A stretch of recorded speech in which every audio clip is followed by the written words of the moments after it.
Hello, I'm WriterGreg, and welcome to my YouTube channel.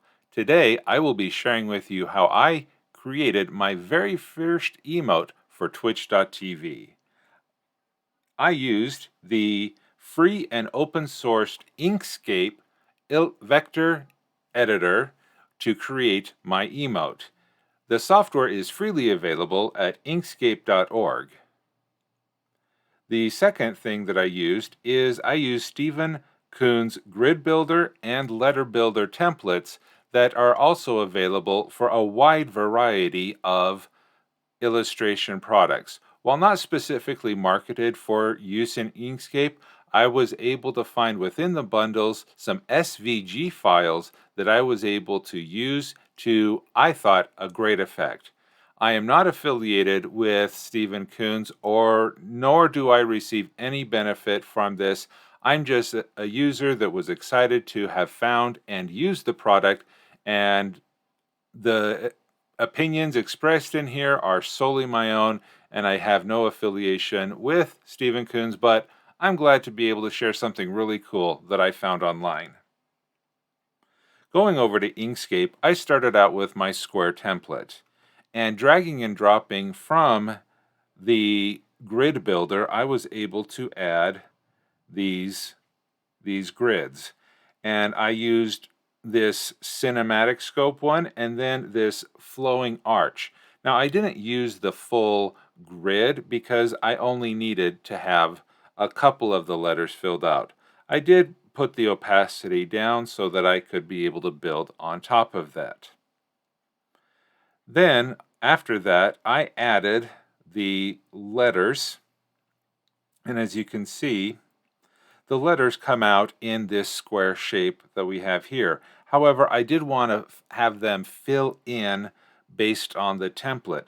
So I was able to trace a box around here and turned the SVG file that I imported into a single path, and then used the extension, modify path, and perspective functionality to convert the rectangular letter template into the shape that I wanted here. There is a lot of experimentation that I had to do. Sometimes this extension is a little finicky, but if you make sure you build your grid from the lower left corner up, over, down, and back using the Bezier tool, and only straight lines, and then making sure that your letter here that you imported is a single vector shape or path, it's a path, then I was able to, once I figured out the steps, easily take the letters and build it in.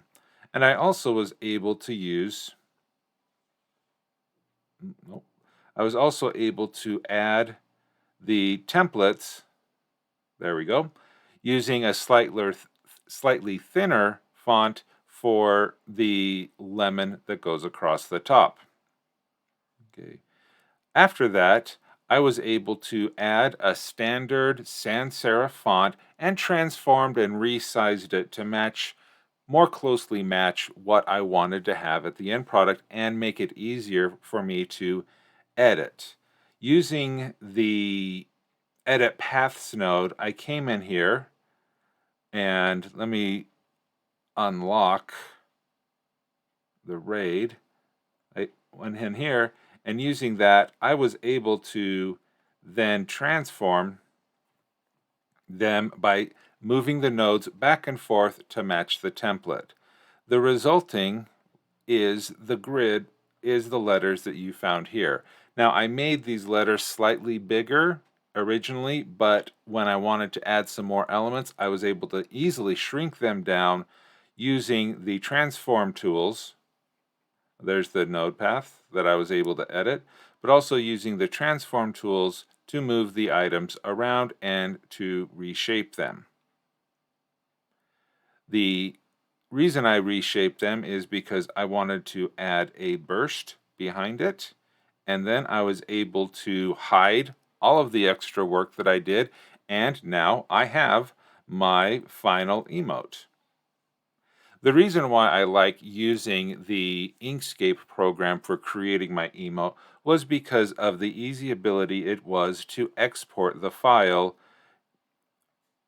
to a variety of different sizes, where I went page and I was able to resize it to the required sizes of 112 pixels, 56 pixels, and 28 pixels wide.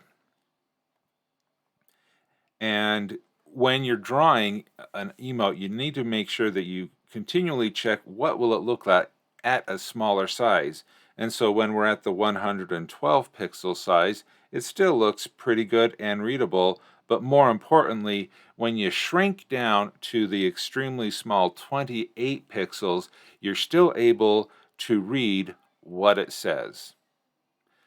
So thank you for watching. If you like this video, make sure that you click the like button, and if you are interested in more adventures I have as I'm building a writing Twitch channel, feel free to subscribe to WriterGreg.